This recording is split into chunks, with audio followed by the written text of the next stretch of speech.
Hai semua, video kali ini kita sambung menjawab latih diri 2.11. Okay, sebelum tu Cikgu Syu minta maaf kalau ada banyak kesalahan bercakap dan juga menulis. Sebab Cikgu Syu rasa minggu lepas video yang sebelum ni macam banyak salah. Sebab macam Cikgu Syu pernah cakap jugalah, kalau dah tengah-tengah tu macam nak buat semula tu macam susah sikit lah. So Cikgu Syu upload je. Dan juga minta maaf kalau bercakap tu macam gema sikit sebab rumah ni masih kosong, so mungkin gema. Okay, untuk tajuk ni, bukan tajuk ni, untuk latih diri ni adalah latih diri yang terakhir untuk tajuk ni. So ni soalan menyelesaikan masalah, so lebih kepada kehidupan. Okay, so cikgu harap awak boleh sorry. Sebab video je cikgu Syu batuk, sebenarnya tak batuk pun. Okay, sebelum tu cuba faham dulu basic melalui video-video lama. Okay, so kita terus pada soalan pertama ni. Okay, fungsi yang ni dia bagi satu fungsi. Okay, mewakili ketinggian H dalam meter seorang penerjun daripada permukaan air di sebuah kolam renang. T saat selepas terjun dari sebuah pelantar. Okay, so maksudnya T kat sini melibatkan masa dan H kat sini melibatkan ketinggian. Okay, so untuk lebih faham mungkin kita boleh lukis gambar. So, okay, contoh ni permukaan air. Okay, sebenarnya cikgu pen cikgu buat sampai semalam. So, lepas ni tulisan okey sikit lah. Okay, so kalau macam perenang kan dia ada macam satu papan ni kan. Okay, contoh orang nak renang, nak terjun, nak renang pula. So, dia akan starting point dia kat sini, lepas tu dia akan terjun. Dia akan bentuk macam ni. Okay, sebab tu sini negatif. Okay, so soalan dia kat sini, tinggi pelantar dari permukaan air dalam meter. So kalau permukaan air kat sini, berapa ketinggian dia? So kat sini kita boleh cakap untuk faham sebelum kita start jawab soalan dia. Kalau melibatkan masa, maksudnya dekat sini T dia adalah kosong. Sebab dia tak bergerak lagi untuk terjun. So T dia kosong. Okay, bila sampai dekat sini, okay, maksudnya H tu yang kosong. Sebab meter dah tak ada dah. Sebab dia jatuh dalam air. Maksudnya tak ada kejarakan daripada air ke mana dah. Maksudnya kosong lah dia punya jarak tu. Okay, so jadi untuk yang pertama ni, tinggi pelantar dari permukaan air. So ketinggian sini kita boleh dapat melalui kita masukkan T itu kosong. Sebab masa dia kosong, dia tak terjun lagi. Jadi T sama dengan kosong, awak masuk dalam persamaan tu. Negatif 5 kosong kuasa 2 tambah 8 kosong tambah 4. Sebab tu awak dapat jawapan dia 4 meter. Okay. Okay, untuk yang B. Okay, masa yang dicampat oleh penerjun itu pada ketinggian maksimum dalam saat. So maksudnya dia melibatkan pada vertex ni. Ingat selalu kita cari vertex ada koordinat X dengan Y kan. So melibatkan untuk soalan ni T dengan H lah.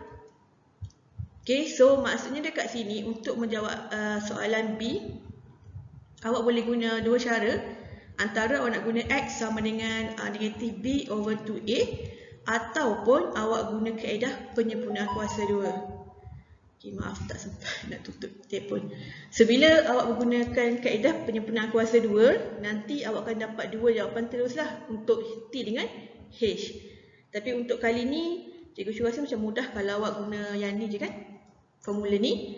So awak masuk je dalam formula. Oh, tapi yang ni melibatkan T lah. So T sama dengan negatif B dia adalah 8, 2 A dia adalah negatif 5. So dapat 8/10 ataupun 0.8 meter.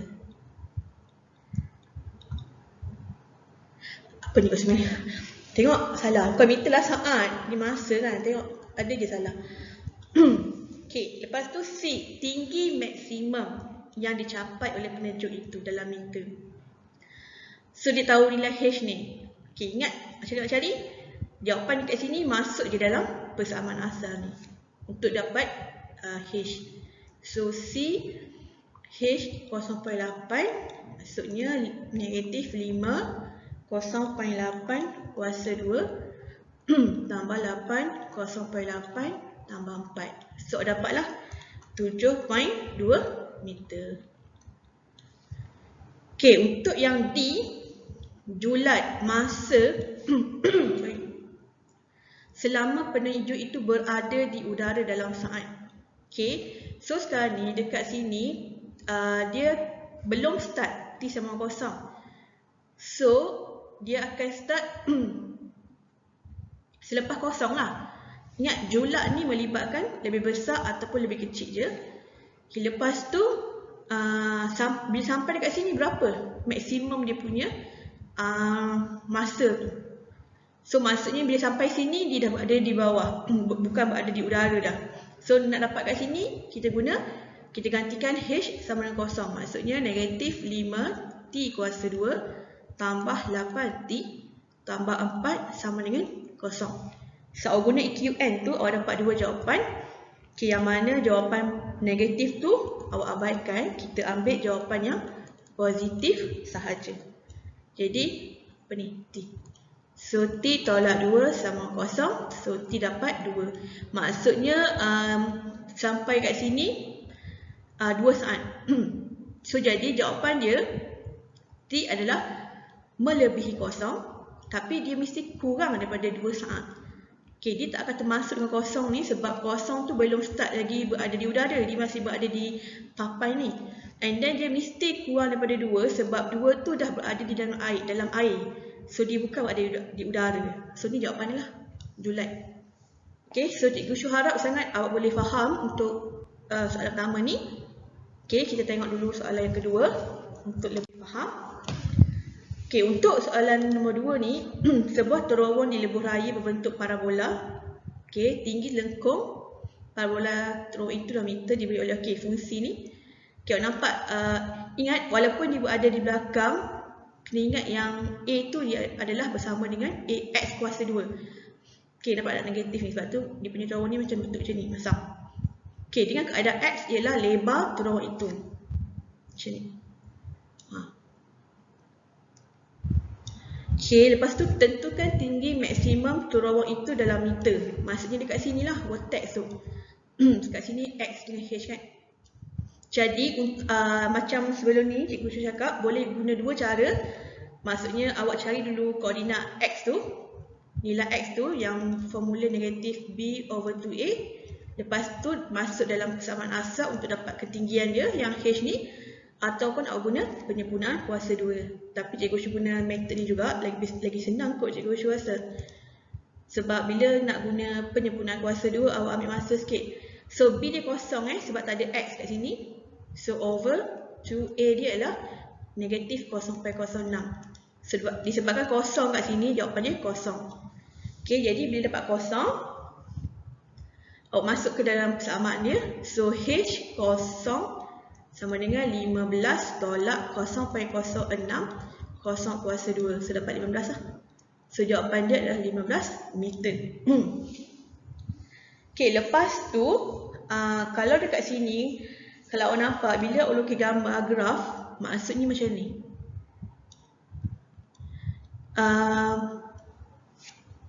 Dia punya terowong tu berada di tengah-tengah paksi X, paksi Y ni. Maksudnya sebab X tu kosong, jadi kosong 15. So bila diminta cari lebar terowong itu dalam meter, sebenarnya kalau untuk cari lebar awak boleh guna cara ni tau. Sebenarnya macam ingat tak paksi simetri. Bila awak tahu koordinat X boleh cari sebab dia double je. Okay, tapi sekarang ni paksi simetri awak ni kosong. Jadi awak nak tahu jarak kat sini berapa. Okay, lepas tu dia tambah je lah antara dua jarak ni. Okay, so kat sini awak tahu dia punya koordinat Y dia adalah kosong. Maksudnya H kosong kat sini sebab berada di bawah. Jadi awak gantikan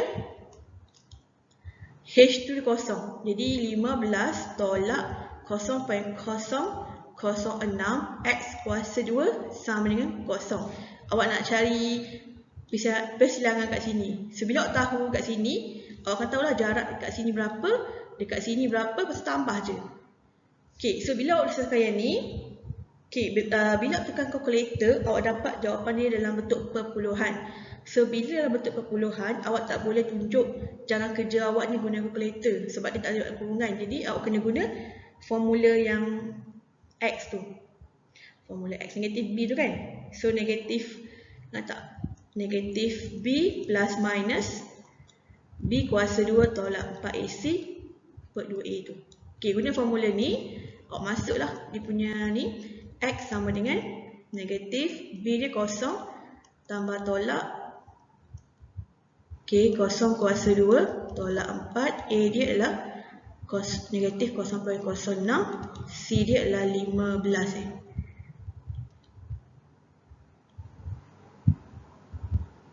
Okay, lepas tu over 2, A dia negatif 0.06. So bila awak selesaikan, awak akan dapat dua jawapan kan. Yang pertama adalah, so cikgu ringkas kat sini. Yang pertama adalah negatif 15.81, yang kedua pun dapat 15.81. So jadi nak tahu jarak dari sini ke sini 15.81, dari sini ke sini pun dikira 15.81. Jadi dia punya lebar tu tambah je lah, 15.81 tambah 15.81. So dapat 31.62. Okay, ini jawapan dia. Cikgu harap awak boleh faham lah penerangan dari sini, dari gambar ni. Okay, sebab dia punya maksimum dia tu kosong. Maksudnya dia berada tentang pasti lah kalau lukis. So bila nak cari yang lebar ni, okay, sebab dia berada di bawah sekali, kita boleh katakan dia punya H tu kosong. Berada di bawah sekali kan, ni puncak dia kosong, jadi awak gantikan kosong kat sini. Lepas tu awak cari punya punca. So disebabkan punca dia dalam bentuk perpuluhan, awak tak boleh tunjuk dalam kurungan macam ni. Salah ni, tak boleh tunjuk macam ni. Awak kena guna formula ni. Lepas tu awak dapat dua jawapan, dia akan dapat negatif lah sebab kat sini kan ada tengah pasti kan. Jadi walaupun dia negatif kat sini, disebabkan kita nak cari jarak, kita consider dia positif lah. Jarak dari sini ke sini, positifkan dia untuk tambah belah sini. Okay, so dapat jawapan ni lah. Itu. Okay, next kita pergi soalan nombor 3. Okay, raja di sebelah menunjukkan keratan rentas bagi sebuah satelit parabola yang fungsinya boleh diwakili. Okay, so dia bagi satu persamaan ni dengan kaedah X dan Y diukur dalam meter. Cari lebar dan kedalaman parabola itu dalam meter. So dekat sini sebenarnya tak ada jalan kerja pun. Dia nak tengok awak boleh faham tak dia punya soalan tu. Okay, yang pertama lebar. Okay, macam nak cari lebar? So nampak tak yang ni? Dia punya, cuba kat sini lah. Sini, lepas tu pasti kat sini. So dekat sini dia cakap negatif 2 dengan 1. Dekat sini adalah 2, 1. Macam soalan nombor 2 tadi, kelebaran dia, so maksudnya jarak dari sini ke sini adalah 2. Sini kat sini pun 2 juga. So jadi lebar dia adalah 2 tambah 2, dapat 4 meter. Okay, lepas tu B. Kedalaman parabola itu, kedalaman. So kedalaman parabola itu ialah, so maksimum kat sini kan, sebab dikira yang koordinat sini. So maksudnya berapa jarak ni? Ni ha. Kedalaman dia ni. So dia bagi dah koordinat ni 1. So jawapan dia adalah 1 meter. So untuk soalan nombor 3 ni tak ada jalan pengiraan sangat. Cuma awak kena faham soalan dia. So kalau rasanya kalau dalam keluar soalan pun mungkin 3 markah kot, ni 1 markah mungkin lah. Macam ni 3 markah je. Okay, so dia macam nak bagi, nak check awak boleh faham tak. So ingat kalau lebar ni kita boleh menggunakan koordinat X, dia punya koordinat X ni lah. And then kedalaman ni pada koordinat Y. Ketinggian jugalah. Yang sebelum ni kan dia bincang pasal ketinggian kan. Okay, and kita tengok yang soalan last. Rajah di sebelah menunjukkan sebuah jambatan. Fungsi kabel di antara dua tiang jambatan itu, okey, dia bagi satu persamaan ni dengan keadaan X dan Y diukur dalam meter. Okey, titik minimum bagi kabel terletak di atas jalan raya di tengah-tengah dua tiang itu. Okey, ni titik minimum. Okey, berapakah jarak titik minimum itu dengan setiap tiang? So maksudnya dia jarak ni. So ni tiang kan? So antara tiang ni atau tiang ni, salah satu je lah. So maksudnya dekat sini awak kena cari dia punya paksi simetri tu. Maksudnya nak cari dia punya koordinat X tu. Okay, and then yang kedua ni, berapakah tinggi jalan raya dari permukaan air? Okay, maksudnya dia nak cari so dia nak cari ni lah. Apa ni orang kata